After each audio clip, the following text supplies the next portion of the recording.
Hello again everybody, and a very warm welcome back to the channel. Today we finally check out the Leonardo software house MADDOG X for Microsoft Flight Simulator.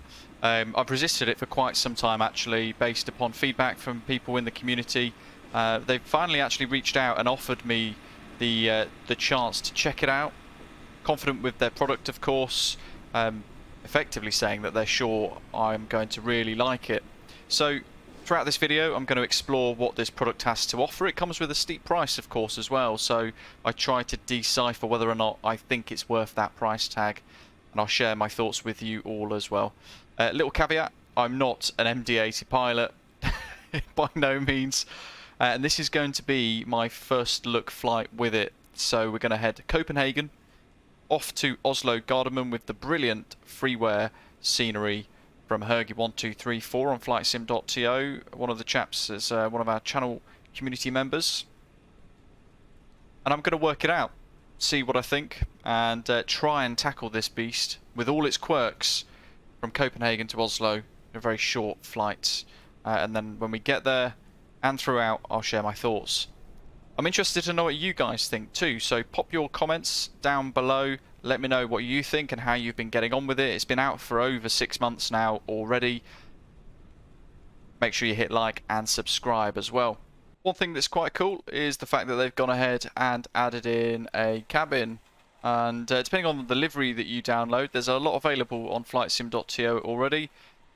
Some of them, like this really nice SAS livery, comes with a customized cabin interior as well. Very old school panels, like I remember in the 757-200s back in the days of Britannia, with the cool button being a big orange square and the reading light being the other one as well. Very old school feel to it, and it's a very old school aeroplane as well. I've taken the time to create a couple of custom views for the journey. Found it really easy to set them up actually, because you can just walk back into the cockpit using your motion camera from the flight deck. You can walk straight back and you can save them nice and easy without having to go in and edit any configuration files or anything like that. Heading into the business end though, where it all happens, of course, the important section of the aeroplane for us flight simmers, the flight deck. Walking in initially, actually, I'm fairly impressed with what's in front of us. It's a very expensive aircraft add-on, as we've mentioned. The systems being in depth are what they've gone for first and foremost. But texture-wise, I've seen a lot of people slating it. Some of it looks pretty good. Some of the elements down the backs of the seats, for example, these seat pocket areas, they look quite low res. Could do with some touching up. But otherwise, I don't think it looks too bad. Perhaps maybe the textures on the yoke here look a little bit low resolution as well. And resetting the view to the captain's view, I suppose the support pillars here around the windows could do with quite a bit of an improvement on the texture work as well. Having said that, it does open. The window does open. If we look further out just to get that closure animation, really nice. A lot of the feedback from you guys that have been enjoying it so far have all said about textures and sounds. We're going to have a little look at those. I'll share my thoughts with you throughout the video. Of course, I have resisted this for quite some time, but I've openly and outly just asked. Having said that, I have just asked Leonardo straight up what's going on with the sounds and the textures. A lot of people have said it needs a lot of work, and they have said that they will be working on it in the near future.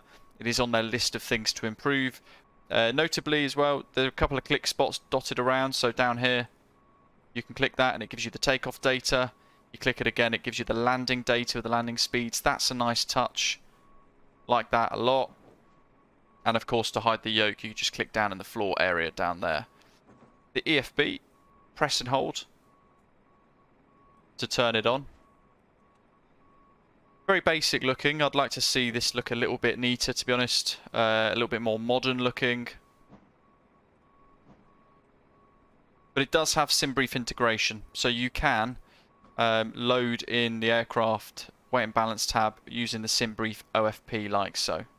Okay, so while GSX is running, by the way, it has its own custom profile for this, which is quite nice. We can go ahead and bring aircraft power to the aeroplane.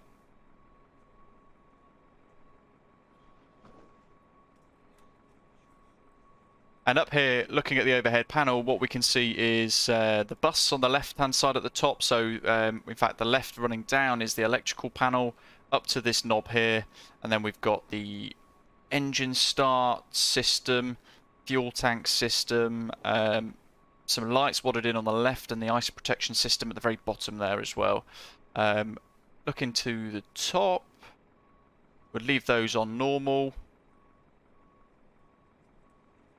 Lieutenant call bell. There's a couple of random places for things. This is quite odd. The stall light test is a landing light knob, which I think is quite cool in the real aeroplane. There's a lot of quirks to this in real life that they've put into the aircraft in the sim as well. There's your battery switch. We can turn that on. Got power to the aeroplane. APU's in norm. APU air is off. Let's start the APU, and we're going to listen from the outside. We've got all of our sort of cautions and things on the top left too. We want to listen to the sounds. APU starter on. Boarding from GSX is complete. We'll just listen to these startup sounds.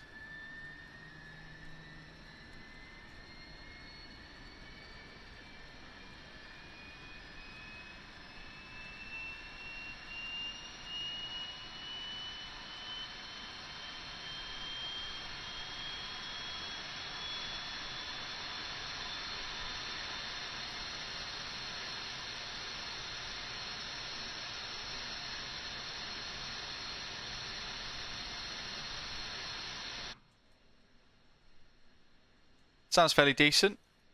Certainly not terrible. APU bus. They can go on. That's the system going alive. APU air on. Now they've rather helpfully created a number of different documents for this. One of them is the cold weather operation checklist, which is quite cool. It'll be one of those things that you kind of want to learn. Certainly for these sort of Scandinavian type routes. And again, the more you sort of learn of the aeroplane, the more you become comfortable with it. You'll be able to pick up on some of the funky little bits that it requires for cold weather procedures. But I'm going to go ahead and configure the FMS and have a little look at basically what it can do and how it seems to behave and what it looks like.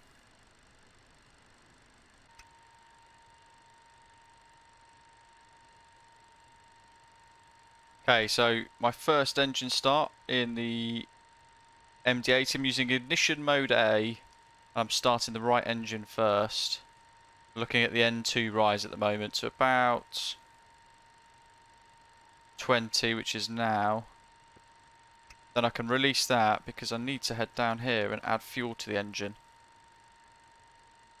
And there we go, watching the engine T's and P's rise there.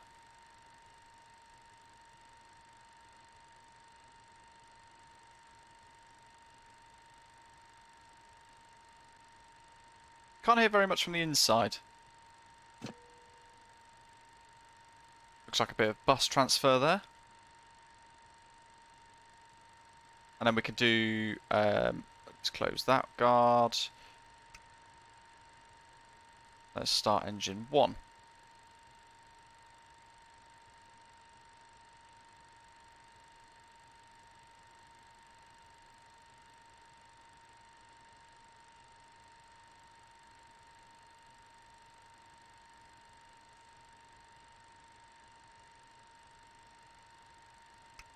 Okay, the fuel lever. Let's turn it round onto drone cam and have a listen outside.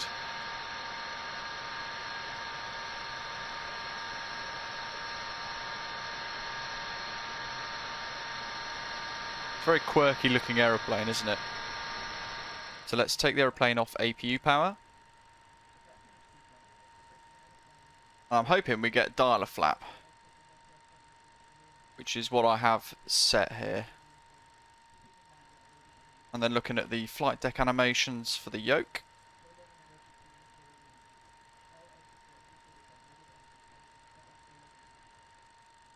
Here we've got the nose wheel lights.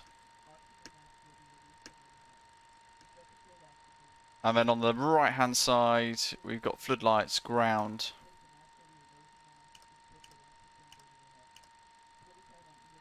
and our strobe lights. Some of the some of the dials and stuff could do with texture improvements, of course, from what we've seen so far. But the emissives are very nice on board the aeroplane, it has to be said. So, taxiing out in the MD-80 for the first time, I found the emissives actually quite nice to use. They are very, very bright and effective, actually, really effective. As you can see at the front here, just before I need to steer back onto that centre line. I love the old school look brought into Microsoft Flight Simulator 2. The logo lights specifically are quite nice. The startup was fairly self-explanatory, though I did make use of the checklists, and it took me a little while to work out that the thing on the nose wheel isn't actually chocks. Thanks Turks in Discord, Matthew, pointing out it's actually spray. It's a spray guard to prevent water from being ingested into the engines. So if you're wondering the same thing, then that's what that is. Overall so far, easy to set up. Yeah, the sounds are a little bit basic, I suppose, but nothing I don't think is I'd describe as poor or bad. Textures could do some work, as we've seen so far, but overall actually I'm quite impressed, and I'm a bit frustrated so far that I've resisted for so long getting the aeroplane. With all its quirks, I'm quite excited to fly it. And of course, if you've not got it and you do fancy it, all the links will be in the description down below. I have found that near to takeoff, max takeoff weight, near enough, found that it's got quite a lot of ground resistance on the ground. So I'm taxiing at the moment with quite a bit of thrust. You can see the throttle setting there is about 25% or so. That's what that is. And we're going to taxi all the way down to Bravo 2 to depart, or Bravo 1 to depart, full length 04 right. Now, just before we get to the runway, what I've done is I've turned the landing lights on. And that is to give you guys an idea of how quirky this jet actually is. So the landing lights are in fact on the edges of the wings. But the emissives here absolutely are one of the strong points of the aeroplane add-on. Ground handling is a little bit weird. It just goes full left on the nose wheel, as you can see there. It's either straight or full left. I can't seem to make it meet itself in the middle, if that makes sense. But perhaps that's a calibration issue that I've not yet figured out, sussed out. I think it's time we go. Now what I have noticed, just as I get that nose wheel straight and just come to a stop here, it's got a thrust modulation system. So if you were getting a flex setting for takeoff, you could go on to takeoff flex and you could change the assumed temperature on the right hand side there on the display. It's also mirrored there on the left. However, we're just going to use normal takeoff mode today in order to obtain takeoff thrust.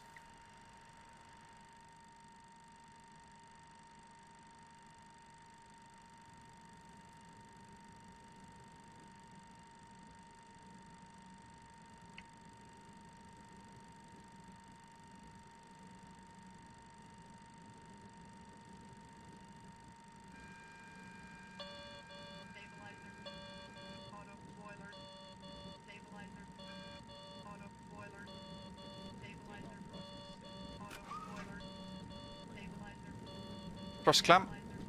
Definitely not got something set up correctly here. We're accelerating through 100 knots.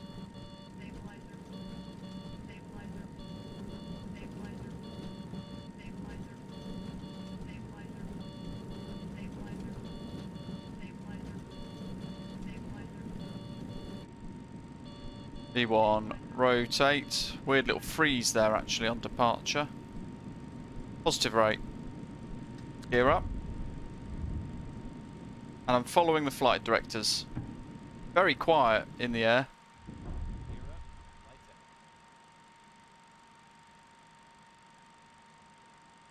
So you've got autopilot mode on.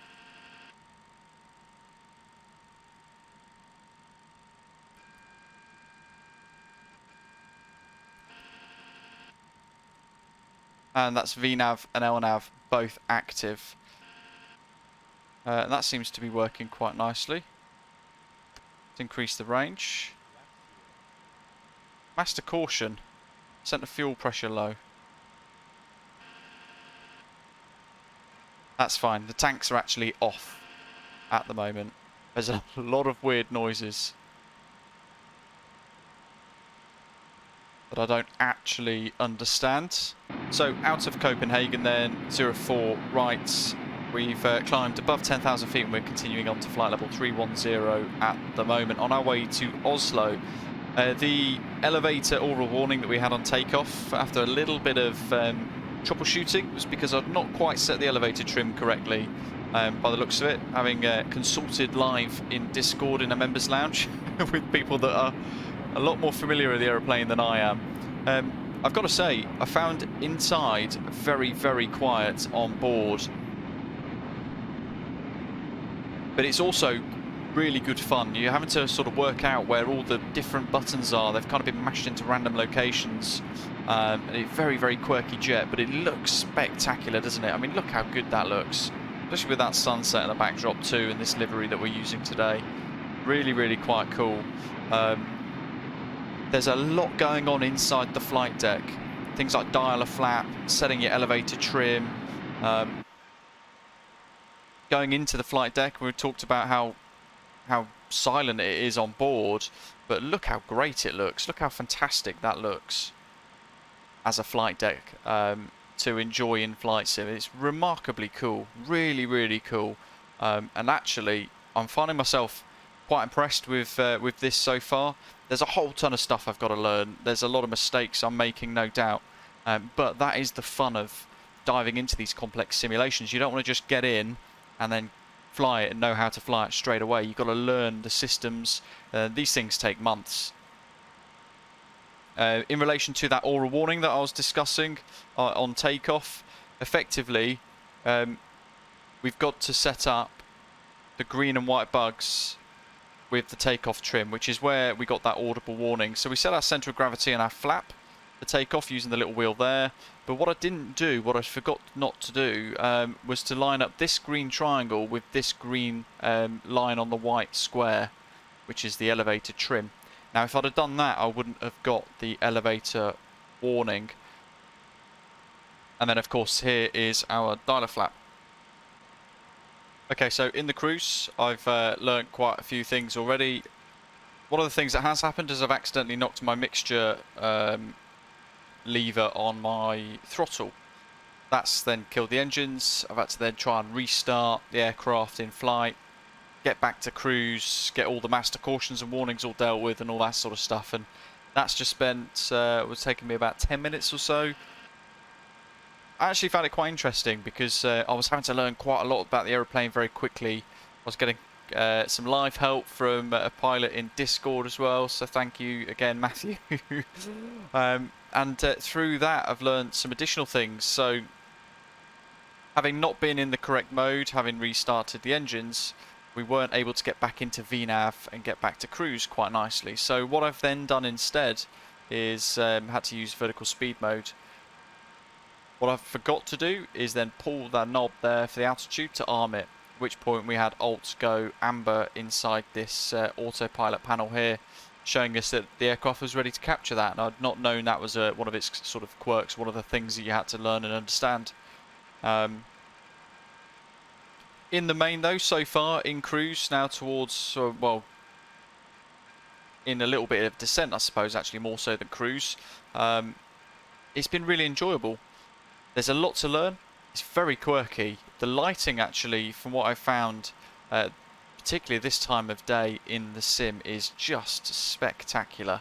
Really nice. Yes, there are textures that really need a lot of work like that there. In the main though, the flying experience, the learning experience, and I mean, look at that for a view. It's just pretty spectacular. Really, really is quite wonderful. And if we go around the corner into the cabin, we've got no cabin lighting, but what you do get is an appreciation of some of the views that you can get here with that really, you know, the swept wings that are quite far back on the fuselage. And again, if we start to look into some of the custom views, we can enjoy views like that.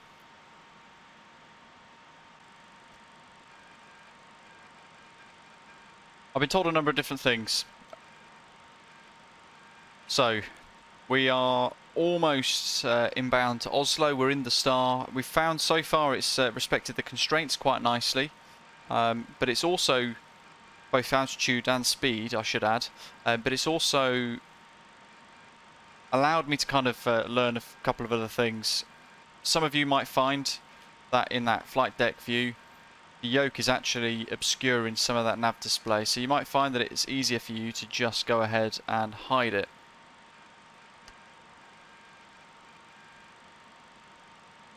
ILS is flashing. We've got the ILS tuned and we're working through a descent at the moment into Oslo. I've tried to do a hold at Titler, but it doesn't allow me to do that. If I try again now, again it doesn't allow me. But if I do the one before, which isn't a published hold, it does, which is a little bit strange. It might be pilot error, but again that's something that I'm going to have to try and sort of work out as we go in future flights.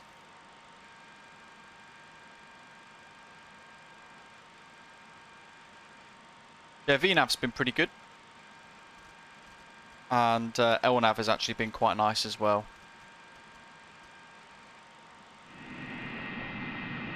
Not far off from our first approach attempt in the MADDOG. Not sure really what to expect, but I have been told from some of the folks that like to fly this quite regularly that it'll allow me to keep it in auto throttle or auto thrust all the way to touchdown, where it will then retard the throttles for us, which is quite a nifty little trick that the aeroplane can do.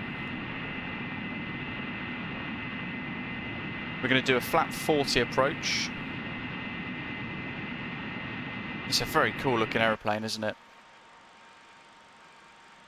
There's a lot to manage, there's a lot going on in here, and because some of the random locations of the buttons and switches are all over the place, you find yourself actually quite busy outside of cruise when you're not just managing fuel systems and things like that. And it's so far, for a flight of about an hour or so, it's been quite enjoyable. I have found that you've got to arm the altitude button, so if you're not in VNAV, you've got to arm the altitude, otherwise it will just continue to climb or descend through what you've selected.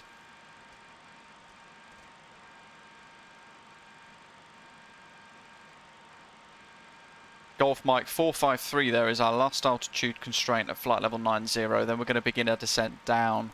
QNH at the minute is 1025, which is pre-tuned in our standby instrument there, which is quite an increase compared to standard pressure of 1013 hectopascals. So what we're doing is we're configuring to head back to Titler, as we mentioned, down here, about 5,000 feet. Don't want plan mode, keep activating that somehow accidentally. We want 3,500 feet roughly. I'll set 3,000 so we can go underneath. Not quite sure what went wrong, but something did. So we had ILS triggered.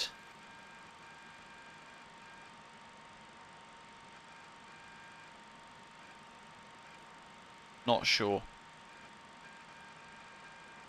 Few other things. You can't arm your auto brake, which is this little switch down here, unless the gear is already down and green. So that's something to bear in mind. Fuel level low, that's never a good sign.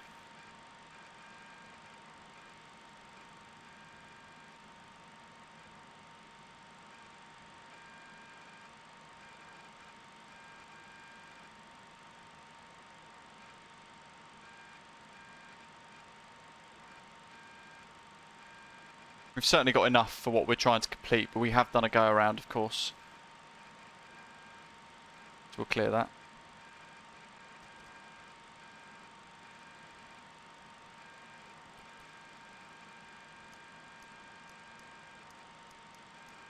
I'm just going to descend on vertical speed mode.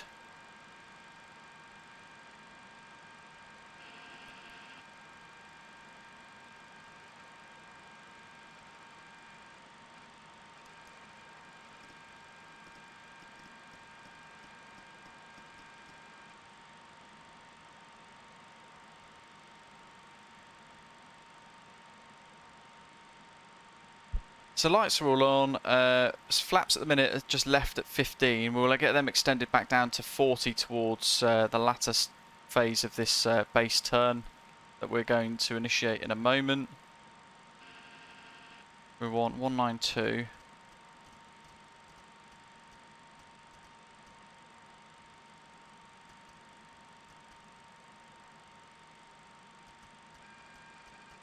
So 220 will almost give us a 30-degree intercept. And we will try this again.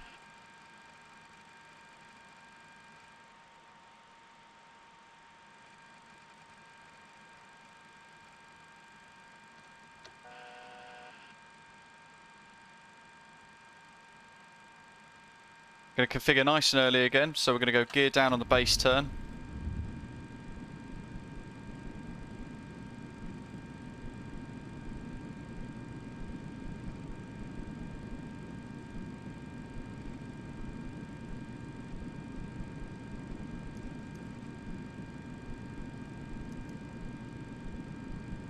And we're underneath the glide slope again, once more.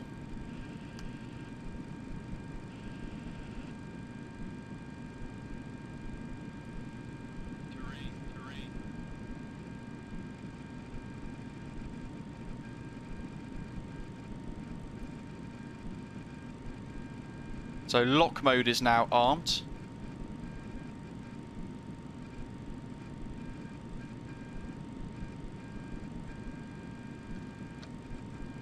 And we've got land blue on the flaps. We might as well go full flap, so they're flap 40.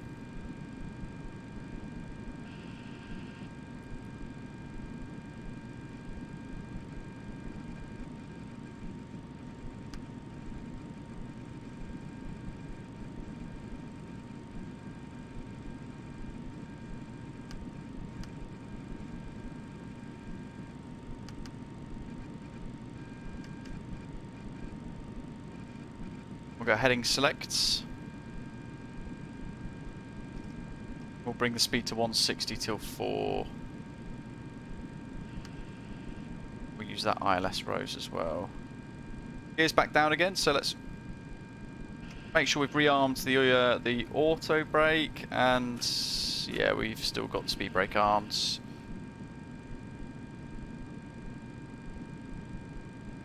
Lock's active, lock capture there.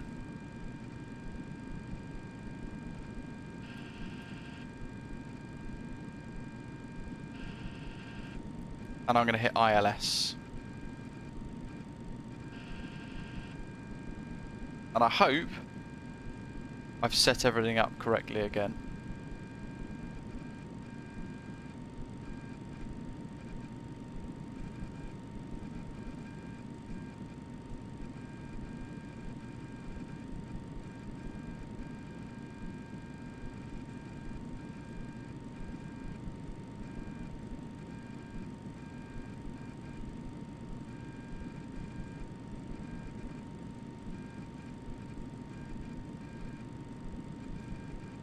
Waiting for that glide slope to become active. So I'm not expecting a descent just yet, but we've got our missed approach altitude of 5,000 set. We're holding 3,000 at the moment.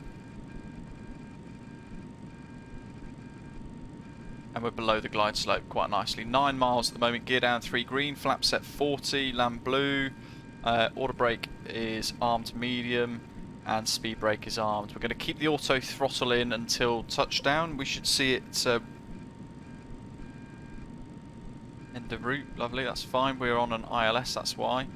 And we've done a missed approach. Here, there goes the glide slope. We'll talk about the reverse thrust, won't we? So we're going to expect the auto throttle to retard the throttle for us, at which point we should be able to then take over and go to reverse thrust ourselves.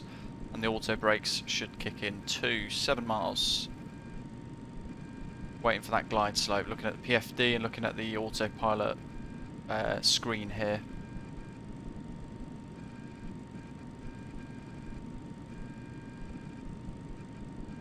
Glide slope capture.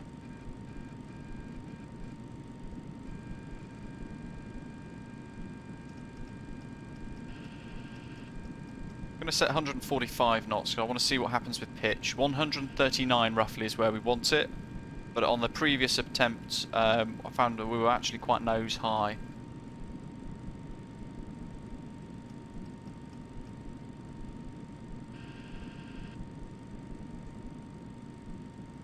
Looking a bit more stable this time. I said that last time in my head, and things went wrong quite quickly. If in doubt, go around, of course.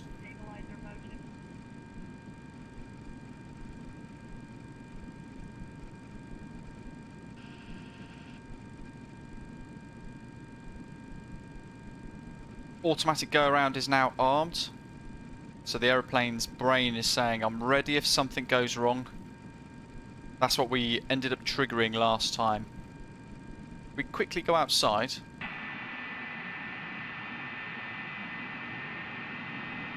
Look how great that looks. It's pretty funky, isn't it, for an aeroplane? Very cool looking jet. We've got some nice little effects off the edges of the wings there as well, which is quite smart. I don't think I've seen that in any aircraft before up to now, except for this one. That's very cool, actually. I've not seen that to this date in any other aircraft. Decent attempt at some wing effects there. I wonder if we can see them on the outside. Oh, we can. Look at that. Looking through the window view there.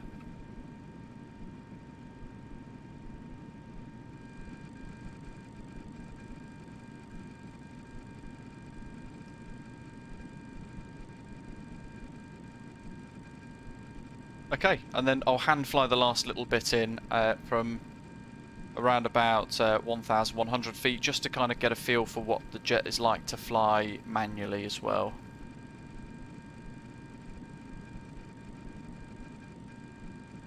That's autopilot off.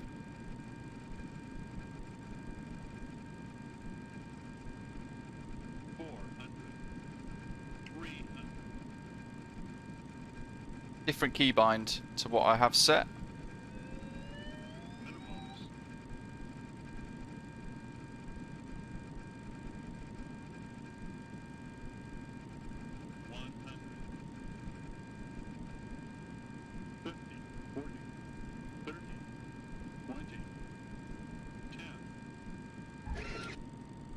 That's cool, it was retarding the throttle for us there. And reverse is active. And we're on decel as well. Let's quickly go outside.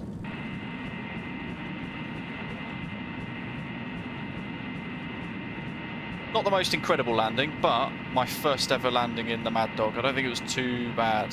Let's see those animations. Look at that on the engine, that's pretty cool.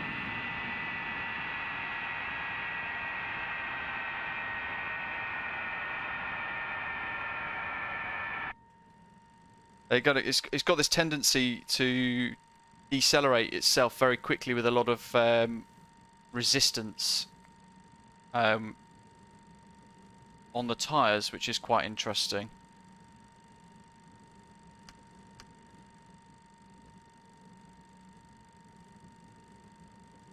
And they've got a different keybind set to the autopilot disconnect, because I found that on short finals there we had to look across and actually deactivate that ourselves.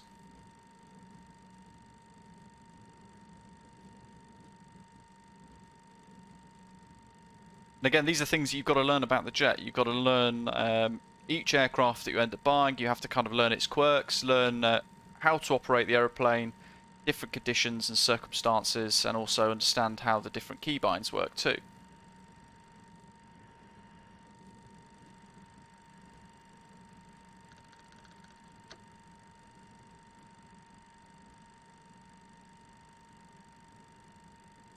Quite a lot of throttle just to keep rolling.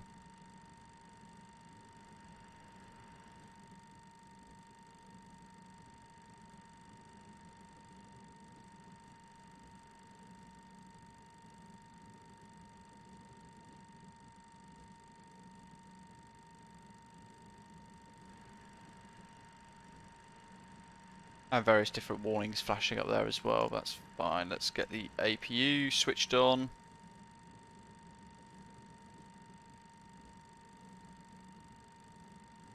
By the way, up here you've got lots of different screens which split the memos up into different sections. Definitely worth having a little flick through those, working them out. There we have it, we're on stand. So let's just shut down the engines. We've got the APUs fired up. Pop both the engines off. Pop the seatbelt signs off. APU's flicked across. So there we have it. The Leonardo MADDOG for Microsoft Flight Simulator. If I'm honest with you guys, in summing up, I wish I'd have got it sooner. It's a really fun, quirky aeroplane with great character, and it looks spectacular too. Available with great levels of depth in the systems for MSFS. It not only looks really good, but there's a lot to learn, and therefore I find the experience quite rewarding. Of course, throughout the flight I've made a whole host of mistakes and errors, but I've been able to work through them and get from A to B in one piece still. It's a great aircraft add-on, and I'm looking forward to seeing what they create in updates going forwards in the future. If you've got particular tips that you want to share with everybody, and you enjoy the MADDOG in MSFS, then share them down in the comments below. Be sure to hit like and subscribe as well before you head off, and I hope to see you guys tune in the very near future to a future live stream. But as always, thank you very much for watching. I hope you've enjoyed the video, and I'll see you very soon. Take care.